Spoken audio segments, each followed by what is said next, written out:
Bonjour à tous, aujourd'hui on va jouer une nouvelle partie d'échecs avec les pièces noires contre un joueur qui a environ la cinquantaine, la soixantaine, un joueur estimé. Et donc j'ai les pièces noires pour cette partie, et donc c'est parti, il m'envoie C4. Alors ici j'ai plein de coups qui sont possibles, la symétrique, C6 pour jouer des 5, E6 pour jouer des 5 aussi, cavalier F6, G6. Je peux même tenter un F5. D6 aussi doit exister. Peut-être le cavalier C6, B6 pour mettre le fou ici. Il y a plein de coups. Je décide de jouer cavalier F6. Et je vais essayer de retransposer dans mes variantes avec D5 classiques que je connais, que j'ai beaucoup d'expérience dessus. Mais il joue cavalier C3. Alors là, j'ai pas envie de jouer tout de suite D5 parce que il a pas encore. J'ai pas de raison en fait d'échanger un pion de l'aile. C'est ça son but de C4, c'est d'échanger contre un pion de l'aile. Donc je joue plutôt C6 pour justement jouer des 5 et sur la prise je reprends du pion et j'ai un pion du coup au centre. Donc on a une structure symétrique. Simplement, simplement après l'échange du pion, c'est une structure symétrique, vous voyez. Mais on a le centre, donc on a un pion en D5 et on n'a pas avec comme les variantes à base de E6. E6 pour jouer D5, on échange justement un pion de l'aile contre un pion central et du coup on se retrouve avec une majorité centrale. Du coup là avec mon coup C6, je vais jouer D5 et prendre le centre sans avoir par exemple une majorité 2 contre 1. Par exemple si je jouais par exemple E6, je vous montre, admettons D4, D5, si on échange ici, j'aurais quand même une majorité à l'aile dame, donc 4 contre 3. Si on compte les pions centraux, sinon 3 contre 2. Donc voilà, ça ce serait la variante avec E6. C'est des variantes qui découlent. On peut aussi le jouer au premier coup E6. Donc je joue C6, il joue G3, donc il met son fou en fianchetto, hein, typique des joueurs d'anglaise. On va mettre un pion en D3 et on va contrôler en fait bien. En fait, avec l'anglaise, on contrôle bien en fait les cases blanches du centre. Hop là. Hop, on contrôle très bien la case E4 et D5. Il y a aussi des setups aussi, on peut jouer avec E3. Donc en fait, le but c'est de jouer des 4, donc de prendre le centre comme ça. Donc, par exemple, admettons des 5, prise, prise, des 4. Et donc en fait, le but c'est souvent on va développer du coup le front en D3, et puis le cavalier en E2. Et donc le cavalier en E2 va potentiellement pouvoir venir en F4 pour mettre pression sur le centre avec l'autre cavalier, ou se développer autre part en G3 potentiellement pour essayer d'appuyer une attaque sur le potentiel petit roc des noirs. Mais en général, 98% des joueurs jouent plutôt G3 quand ils jouent de l'anglaise. Donc je joue G6, je fais pareil. Et je joue cavalier F3. Alors ça m'a un petit peu surpris. Je me suis dit, si tu fais G3, c'est pour direct faire fou G2. Mais ok, bon, pourquoi pas, cavalier F3. Bon, moi je fais fou G7, fou G2, on se développe. Là, je fais des 5. Alors j'aurais peut-être, maintenant que je le vois, j'aurais peut-être cliqué rapidement rock. Mais parce que c'est un peu bizarre vite fait d'ouvrir le centre alors que t'as pas encore rocké. Mais quoique après, on a tous les deux pas rocké. Mais je sais pas, rock me paraît plus logique parce que c'est juste un principe de développement, tu rock avant de venir pousser au centre, si tu as la possibilité de rock. Donc bon, D5, ok. Donc il échange en D5. Et donc on a cette fameuse structure voilà, avec le pion C6. Mais du coup, là, l'inconvénient d'avoir le pion en C6 depuis tout à l'heure, c'est que mon cavalier ne pourrait pas accéder à cette case. Donc ça, je suis assez content qu'il ait pris en D5. Ça me permet de jouer cavalier C6 et plus facilement la pousser E5. Donc là, ici, il fait rock. Je m'attendais à D4 pour éviter les poussées E5. Pour l'instant, je ne menace pas encore E5. Donc je fais rock rapidement. C'est une cadence en 1h30 plus 30 secondes et sans rajout de temps au 40e coup. Donc on doit avoir environ 1 heure chacun ici. Et c'était une partie que j'ai jouée du coup il y a un an. Donc voilà, je vais essayer de me rappeler des idées, mais ça risque d'être un petit peu compliqué. Donc il joue D3. Donc il veut développer son fou par exemple ici, ou en G5, ou voilà. Classique, mais du coup D3 ça m'a un peu surpris, je m'attendais plutôt à D4 pour avoir un peu un statu quo, et là franchement c'était un peu symétrique, c'était un peu plat, mais bon. Voilà, j'avais pas trop le choix, hein. Il a joué C4, du coup je voulais pas jouer E6 pour jouer D5 et échanger les pions. J'ai décidé de jouer un truc symétrique, mais bon, ok, je me dis vas-y, ça va jouer. Alors là j'avais D4 coup forcé, mais je me suis dit que ça lui libérait peut-être des cases.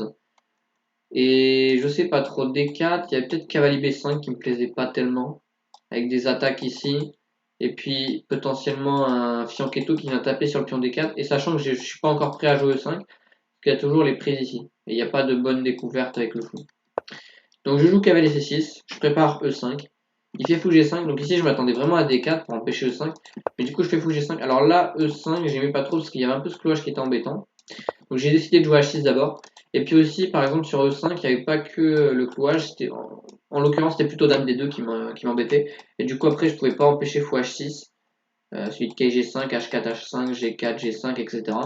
Une attaque sur mon aile droite, tandis qu'avec cet ordre de coup, en fait, avec H6, donc il peut pas reculer en H4, sinon je suis G5, j'enferme le fou.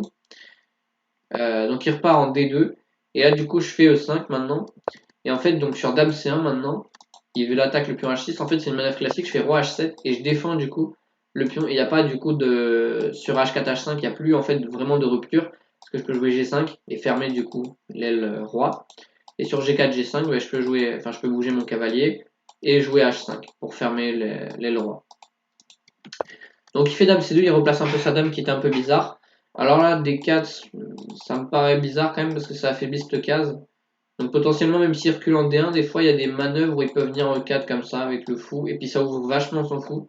Donc je me suis dit, je vais garder le centre comme il est. Je renforce tranquillement ma position. Cavalier défend, fou défend, cavalier défend, dame défend, fou défend pion. En gros, toutes mes pièces luttent pour le centre. Et donc maintenant, il a un peu de mal à jouer des 4 parce que je contre-pousse et je ferme entièrement son fou. Donc il joue à 3, il veut prendre de l'espace à l'aile dame. Alors A5, c'était peut-être un peu affaiblissant pour empêcher B4. Je me dis de toute manière, son B4, B5, ça va pas être extrêmement ambitieux. Enfin, je me dis, au pire, même si le cavalier bouge, c'est pas très grave. Donc je fais Dame D7, je veux faire la même batterie que moi je lui ai interdit. Vu que lui, il m'a pas joué H3 pour jouer Roi H2, donc moi j'y vais. Il joue B4. Et là, je prends peut-être 15, 20, 25 minutes peut-être. Donc il va me rester à peu près une demi-heure après ce coup. Et donc ici, je réfléchis, je me dis, ah mince. Du coup, il menace quand même B5 et cavalier prend E5. Et il n'y a pas de bonne. Enfin, j'ai estimé en tout cas qu'il n'y avait pas de bonne découverte sur la diagonale. Donc je me dis, ok, mais si je fais A6, il peut peut-être jouer B5. Il a un peu d'asymétrie. Je me dis que cette position, bon, je sais pas trop ce que ça vaut. Je pense que je suis mieux parce que du coup j'ai la tour plus active. Mais je me dis A6, il va pouvoir probablement jouer tour FB1 et A4 et B5 et ça va lui faire un point d'accroche pour ouvrir les colonnes à l'aile dame. Alors que moi je vais être tranquille pour attaquer à l'aile droite. Donc je me dis pas à 6, je peux pas jouer B5 pour stopper parce qu'il y a ça. Donc, alors, en tour FC8, du coup, ça marche pas vraiment parce qu'il y a B5 et cavalier prend E5. Donc il faut que je règle ce problème. Et je me dis, ok, ce cavalier, j'aimerais bien l'avoir autre part parce que j'ai l'impression que ce cavalier il fait pas grand chose pour l'instant, à part tenir mon centre, même s'il est il défend très bien mon centre. Je me dis en fait, ok, je vais faire cavalier G8. Alors, comme ça, je me dis, mais maintenant que je revois ce coup, je me dis, ouais, c'est bizarre ce que j'ai fait et tout. Mais en vrai, je me dis, en fait, sur B5, donc vous allez le voir, vous allez voir mon idée. En fait, je voulais replacer un peu mes cavaliers, je les trouvais un peu bizarres.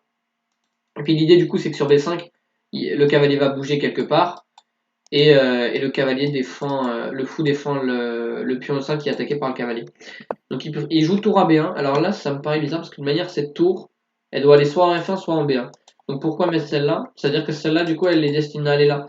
Mais des fois, on a peut-être aussi besoin d'une tour à 1 pour pousser peut-être une épine. Mais ok, bon, pourquoi pas, ça change rien. Alors là, j'ai fait cavalier G7. C'était ça mon idée en fait de remplacer ici le cavalier. Ici, il joue B5. Donc en fait, c'est ça le but. Malheureusement, je me suis dit que bon, je replace mon cavalier qui vient défendre mon centre où il est un petit peu plus actif potentiellement. Peut-être supporter en F, il peut peut-être venir en F5 pour supporter des attaques sur le roi. Euh, et il défend mieux mon centre. L'inconvénient, c'est que du coup, ce cavalier il doit venir en D8 ou en A5, ce qui n'est pas une belle case. Donc là, je suis revenu en D8. Et en fait, c'était ce que je voulais. Il me semble que je voulais faire une manœuvre. Je crois que je voulais revenir en E6 pour avoir plus de cases en fait. Pour pareil pouvoir. Ou alors en F. Non, je voulais peut-être venir en F5 pour aller en G5. En F7 pour aller en G5. En fait, je voulais replacer mon cavalier. Je voulais faire fou H3 et je crois cavalier E6. Et je me suis dit, ok, j'ai un petit peu amélioré le placement de mon cavalier. Il tape sur des cases. Il va soutenir les poussées F4. Donc je me suis dit, ok, bon, pourquoi pas. Fait cavalier A4, ultra bizarre, je comprends pas trop. Alors je comprends qu'il menace cavalier C5, la fourchette. Et alors j'ai pas regardé tour C8 parce qu'il y a cavalier C5, peut-être embêtant. Même si, bon, il y a peut-être le clouage. B6, j'avais pas trop envie parce que je me suis dit ça va encore lui laisser un point d'accroche. Donc j'ai pas envie. Je fais fh3, je me dis ok sur cavalier c5, je fais dame c8 et je reste au contact du pion. Et j'ai des idées peut-être aussi de b6, je menace aussi b6 en l'occurrence, gagne la pièce.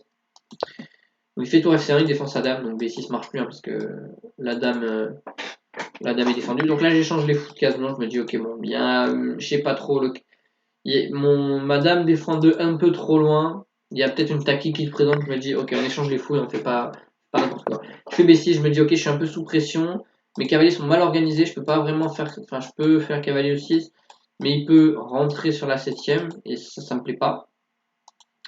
Donc je me dis ok on va échanger les dames et venir échanger les tours. Bon bien sûr il prend la colonne, du coup on échange les tours. Donc l'avantage pour lui c'est qu'il a la colonne, donc ça ok. Mais je me dis ok cavalier 6 et il peut rentrer nulle part sur la colonne. Donc sur cavalier c7 qui a tour c8 gagne euh, une pièce ou la qualité. Par exemple cavalier c7 tour c8, donc là on menace tour prend cavalier. Donc sur cavalier prend e6 on gagne une qualité. Et si on fait rien, ben, je vais manger tranquillement le cavalier. Et j'aurai du coup une pièce de plus. Donc ici il fait fou b4. Mais il attaque le cavalier. En fait, je me suis dit, si je fais tour e8, il y a peut-être un monde où il peut peut-être échanger le fou contre le cavalier, rentrer en c8. C'est peut-être un petit peu désagréable pour moi. Et du coup, j'ai décidé de jouer tour c8. Je me dis, ok, il peut pas prendre le cavalier parce que je mange sa tour. Donc c'est une tactique. Donc il échange les tours. Parce qu'il pouvait pas en fait manger mon cavalier, parce que je lui mange sa tour. Et du coup, s'il bouge sa tour quelque part, je bougerai mon cavalier quelque part. Alors s'il bougeait sa tour, je me suis dit que ok, mon cavalier est peut-être pas très bien placé, mais sa tour est encore moins bien placée et j'ai la colonne. Donc il est plus ou moins obligé de prendre, c'est ce que j'avais calculé. Il fait cavalier b8. Donc là c'est vraiment très bizarre ce qu'on fait. Mais ok, bon, cavalier b8. Il vient essayer de se mettre en c6 pour venir taper ici, ou en d7. Je fais cavalier c7, donc je viens consolider un petit peu mon centre et attaquer aussi le pion. Il fait a4, il vient taper. Je fais a6, je viens consolider là, et ensuite je me dis ok, que je vais pouvoir potentiellement réorganiser mes pièces pour défendre surtout le pion d5 du coup qui est maintenant qui est un petit peu faible. Et c'est vrai que du coup maintenant il y a un peu les pions sur case noire, mais au moins l'avantage c'est que je contrôle les cases du cavalier. Le cavalier est vraiment très mal placé ici, mais mon fou aussi est pas très bien placé. Donc il fait cavalier d2. Alors là je pense qu'il a sincèrement un avantage parce que déjà fou plus actif.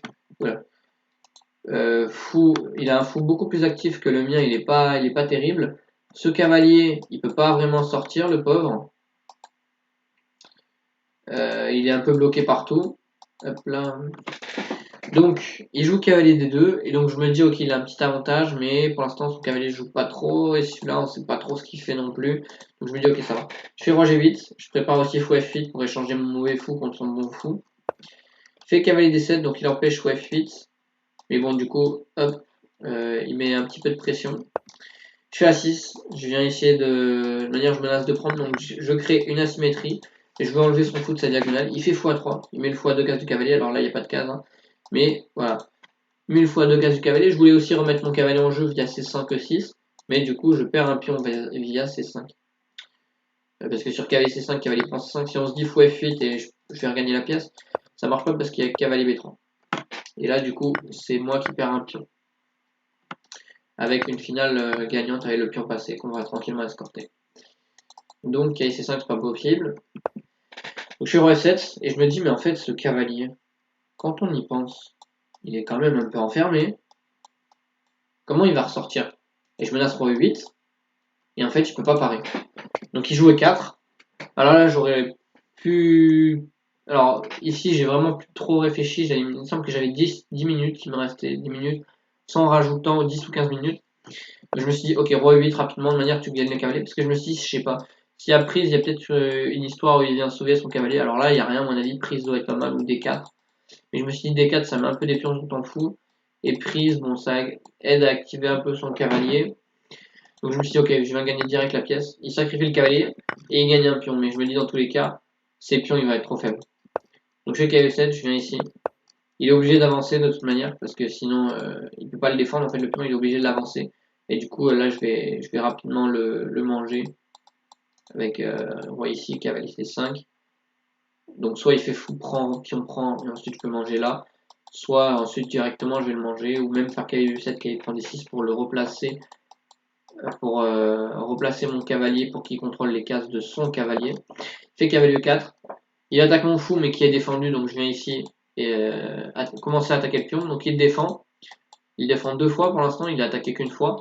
Mais je vais manœuvrer mes pièces pour pouvoir attaquer 36 fois ce pion. Il fait roi F3. Je fais fou G7 du coup pour faire mon fou F8. Il fait roi E2. Je fais fou F8. Je continue mon plan. Je viens presser ici. Il essaye de ramener son roi. Je fais cavalier B8. Alors ici, du coup, cavalier C5 marchait pas trop. Parce qu'il pouvait tout échanger ici. Mais après, je pouvais reprendre en D6. Mais c'est vrai que cavalier C5, j'y ai pas pensé. Je pense que j'étais en crise de temps. J'ai décidé de jouer cavalier B8. Je me suis dit, ok, je vais venir ici pour bloquer le pion. C'était un petit peu flou quand même. Mais cavalier C5, à mon avis, était beaucoup mieux. Parce qu'en plus, on attaque le pion à 4.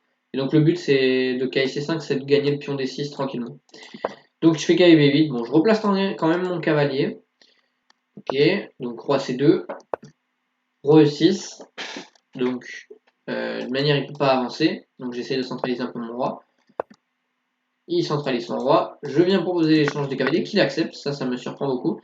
Et en fait, il avait sûrement vu D7. Mais en fait, j'avais vu aussi D7 et je me suis dit cavalier prend et je défends le fou. Et du coup, on a échangé les fous. Et là, j'ai une pièce nette de plus. Il tente de venir chercher le pion. Je centralise mon roi. Attention, il va manger le pion. Non, j'ai le temps. J'ai calculé tout ça à l'avance. J'ai le temps de venir défendre mon pion parce que si mon pion tombait, il y avait ce grand danger. Donc j'ai calculé tout ça à partir d'environ, à partir d'ici, environ. J'ai calculé d'ici à jusqu'à ici. Donc j'ai calculé quand même. Donc 1, 2, 3, 4, 5, 6, 7, 6 coups. Donc c'est pas trop mal. En plus c'était une de mes premières compétitions. Donc bon, il a continué à jouer, il fait roi C4.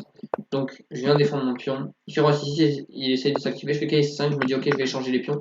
Alors là, j'ai failli, je pouvais prendre le pion D3. Ça doit être probablement encore gagnant, parce qu'après j'ai tous les pions qui peuvent tomber, etc. Mais en pratique, c'est mieux de prendre ce pion, parce que ce pion c'est le réel danger, tandis que lui, bah, de toute manière, il n'est pas passé vu qu'il y a lui. Et même s'il n'y avait pas ce pion, il y a le roi qui peut défendre contre la promotion. Donc c'est pas un pion passé, donc lui c'est un pion passé en fait, comparé à lui. Donc ce pion, c'est pas une valeur relative d'un pion est égal à un point. En fait, ce pion, il vaut un peu plus qu'un point, entre guillemets, parce que il a une valeur de promotion. Donc il fait roi B3, je fais KV2. De toute manière, il ne peut pas défendre le pion D3, parce que je contrôle du coup justement la case C4. Il fait F4, j'échange ici, je mange le pion. Et ici, il abandonne. Donc victoire contre Bonnet Patrice. Donc ça fait plaisir. Donc un point dans ce tournoi de Castelnau-Montratier. Donc de toute manière ici la position est complètement perdante parce que je vais manger ici, son roi est trop loin. Et en gros soit je vais aller manger ce pion, soit je vais juste avancer après avoir mangé ce pion. Soit je vais tout simplement avancer mes pions comme ça et aller faire une dame tranquillement. Donc voilà, victoire contre ce joueur. Donc Rotouem numéro 2. Et donc moi je vous souhaite une bonne journée. On se retrouve pour de nouvelles vidéos. Ciao.